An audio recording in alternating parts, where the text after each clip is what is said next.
దానియేలు ప్రవక్తలో మహావృద్ధిని సన్నిధిలోనికి ఆకాశ మేఘారూఢుడై వచ్చిన ఆ వ్యక్తి ఎవరు? ఆ అభిషిక్తుడు ఎవరు?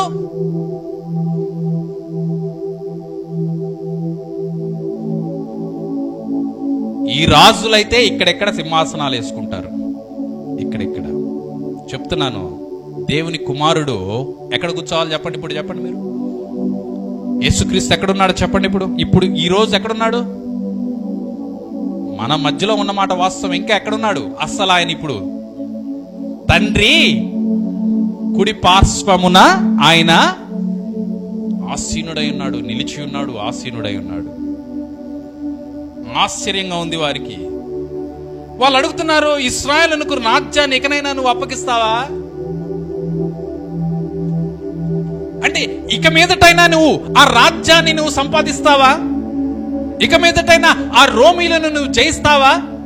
ఇక మీదటైనా మా జీవితంలో ఉన్న కష్టాలను కన్నీళ్లను తుడిచివేస్తావా?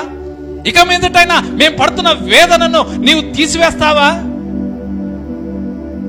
వాళ్ళు అనుకున్న తలంపు ఏంటంటే, ఒకవేళ మా జీవితంలో మేము సంతోషంగా ఉండాలంటే ఈ యేసు, ఈ రక్షకుడు ఎక్కడ ఉండాలి? యెరూషలేములో కూర్చోవాలనుకున్నారు వాళ్ళు. అందుకే చెప్తున్నాను, దేవుని ఆలోచనలు చాలా ఉన్నతంగా ఉంటాయంట. మన ఆలోచనలు ఇక్కడెక్కడే. ఈరోజు సరిపోతే సరిపోయింది, కానీ దేవుని ఆలోచనలు అంత ఉన్నతంగా ఉంటాయి. ఎక్కడ సింహాసనం ఇక్కడ ఆలోచిస్తుంటే దేవుని సింహాసనం ఎక్కడ ఉన్నది? ఆకాశములో ఆసీనుడిగా ఉన్నాడు, ఆరోహణుడిగా అయ్యాడు. వాళ్ళు ఆశ్చర్యంగా ఉంది, ఆకాశం వైపు తేరి చూస్తున్నారు. మేఘాలలో ఆయన వెళుతూ ఉంటే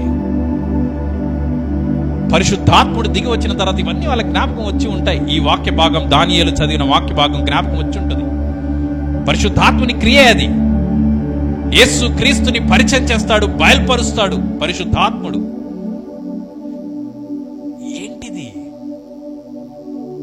చనిపోయిన మనిషి పునరుద్ధానుడు అవడం ఏంటి? పునరుద్ధానుడైన వ్యక్తి ఆకాశములకు ఆరోహణం అవడం ఏంటి?